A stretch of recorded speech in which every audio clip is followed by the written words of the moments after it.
Bonjour les pluches, bonjour les Potterheads et plus particulièrement bonjour à tous les Poufsouffles. Aujourd'hui je vais vous parler de deux capes Poufsouffles que m'a commandé notre hôte, monsieur Raphaël Dragono Poufsouffle.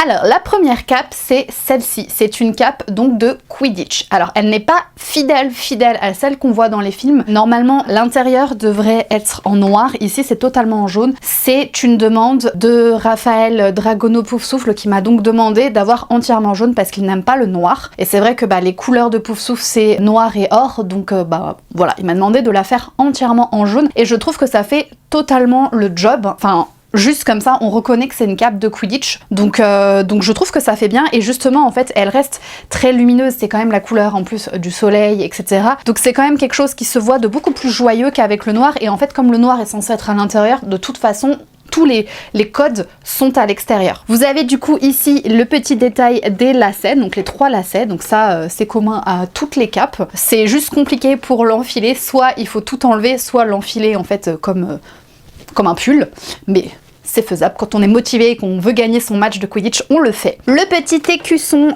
ici, Poufsouffle aussi, évidemment. Ceux-là, je les ai commandés, il me semble qu'ils viennent sur Amazon. En fait, c'est un lot où vous pouvez avoir toutes les maisons, plus le blason de Poudlard. Donc voilà, donc comme ça, moi, j'ai toutes les mêmes sur toutes mes gammes, peu importe la maison, c'est toujours les mêmes. Donc là, c'est le Poufsouffle. Et donc voilà, pour l'intérieur, enfin pour le devant, elles sont entièrement doublées en coton. Et la petite subtilité que moi, je fais à l'intérieur de mes capes, c'est de vous mettre une poche à baguette, parce qu'un sorcier en fait sans baguette c'est pas un sorcier, donc vous pouvez tout à fait ici glisser votre baguette à l'intérieur ou même en mettre plusieurs, je vois toujours un peu plus large. Ici je pense qu'on peut en mettre 2. J'ai ici mes 3 baguettes, donc je vais voir combien on peut en mettre, mais je pense qu'elles rentrent toutes. Donc la baguette de Suro, top, elle est rentrée. La baguette de Drago, elle est rentrée. Alors la baguette de Voldemort étant un petit peu plus travaillée, je pense qu'elle rentre. Et regardez, vous pouvez mettre votre baguette plus celle que vous avez piquée aux autres. C'est top ça. Donc voilà pour ce qui est de la cape devant. Évidemment c'est une commande personnalisée. Du coup vous avez derrière la capuche, donc qui normalement devrait être doublée en noir mais qui là est totalement jaune, mais comme je vous dis, ça fait le job. Et le numéro 11. C'est la date d'anniversaire de Raphaël Dragono Poufsouffle, donc le 11, donc ça a été fait avec du flex. J'ai eu un peu de mal à le poser, on voit qu'il y a des petits bords un peu blancs, mais bon ça se voit pas de loin, faut vraiment être très près pour le voir. Du coup par contre les lettres en noir, parce que jaune sur jaune on n'aurait pas vu grand chose, et puis ça ressort quand même mieux de loin sur le terrain de Quidditch, on le verra tout de suite, voilà, que c'est le numéro 11. J'ai pas écrit les lettres, je vous explique pourquoi ça avait été une demande. Là c'est moi qui ai refusé, non pas parce que j'avais pas envie, mais parce que moi j'ai la Cricut Joy, donc un appareil qui normalement découpe les lettres, et j'ai la version vraiment miniature, ce qui fait que je peux peut-être écrire des noms mais vraiment très petits. Là pour que ce soit conséquent par rapport au 11, là le 11 en fait clairement c'est moi qui l'ai découpé à la main. Pour que je puisse mettre le nom derrière, il aurait fallu que je fasse lettre par lettre, ce qui aurait pris un temps fou. Et vraiment, voilà, ça aurait été ça aurait augmenté le prix, ça aurait été compliqué, enfin voilà. Donc on s'est mis d'accord, il y a quand même le numéro 11 parce que ça j'ai pu le découper à la main, toutes les autres petites lettres c'était trop compliqué. Mais voilà, du coup c'est quand même personnalisé, aux couleurs demandées, donc entièrement jaune, le numéro 11. Et donc voilà notre première cape de Quidditch. Et voici la deuxième cape, il s'agit d'une cape du coup toujours Poufsouffle, on reste dans le thème, donc avec le même blason que sur la cape de Quidditch. Moi je reste fidèle à ces blasons, je les trouve très très beaux. Cette fois-ci c'est la cape que vous pouvez voir dans les Animaux Fantastiques, donc qui date des années 20. Elle n'est pas noire, le fond est bleu marine, donc ce qui plaisait beaucoup plus à Raphaël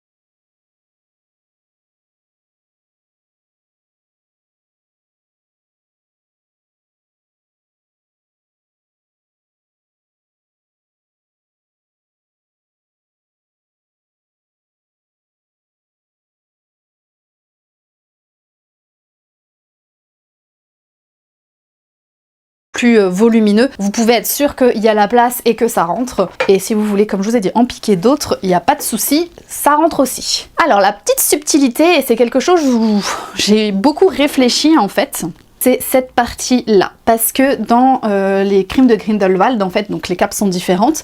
Il y a donc ces petits boutons, ce ne sont pas les mêmes que sur les capes classiques où ce sont des boutons noirs, ici donc dorés, et vous avez cette petite chaîne. Je ne savais pas comment réaliser cette petite chaîne et en fait je vais vous expliquer, c'est tout bête. Je suis allée acheter en fait un collier chez Action et je l'ai coupé pour utiliser que la partie de la chaîne dont j'avais besoin. J'ai cousu, donc de ce côté c'est cousu dans la cape, donc cette partie n'est pas amovible, et de l'autre côté en fait j'ai mis un bouton pression. Donc c'est-à-dire que ça s'ouvre. J'ai cousu une partie du bouton pression à l'intérieur et ici j'ai fait un petit point et j'ai cousu la chaîne sur ce tout petit bouton pression là. Ce qui fait qu'on peut l'ouvrir et le refermer. Hop! Si je le mets en face, ça marche mieux, voilà. Et là on peut le refermer, ça ne se voit pas, c'est à l'intérieur de la cape. Bon là sur mon mannequin ça tient pas très bien, mais voyez, c'est à l'intérieur, ça ne se voit pas et c'est plus facile à mettre que les lacets de tout à l'heure ou que de l'enfiler, parce que c'est vrai que là du coup c'est quand même plus fragile, c'est une chaîne, c'est pas un cordon comme sur la cape de Quidditch, donc c'est quand même plus évident en fait d'ouvrir et de le mettre, voilà, c'était plus évident, donc je garde cette idée si jamais j'ai d'autres commandes, mais c'est bien, cette commande m'a permis en fait de réfléchir à comment coller au plus près en fait des films, et surtout pour que ça soit confortable aussi à faire, donc voilà. Je vous en remercie du coup de cette commande, parce que comme ça j'ai pu pousser à vraiment beaucoup plus la réflexion pour que les capes soient les plus réalistes possibles. Vous voyez le blason de plus près. Et de dos, elle est bleue, pas personnalisée, parce que il n'y a pas besoin de les personnaliser ici. Et du coup, vous voyez que l'intérieur de la capuche est jaune. Donc on reste vraiment dans le pouf-souffle du début à la fin, mais le pouf-souffle des années 20. Et donc, il va donc avoir sa tenue pour aller en cours, et ensuite sa tenue pour jouer au Quidditch. Je vous remercie d'avoir regardé cette vidéo, j'espère qu'elle vous aura plu, c'était vraiment Team Poufsouffle jusqu'au bout. Moi je vous dis, n'oubliez pas que tout ce qui est fait avec amour est toujours mieux fait. Pour vous abonner à la chaîne de Raphaël Dragono Poufsouffle, c'est juste ici. Et pour vous abonner à ma chaîne de couture / Potterhead, c'est juste ici.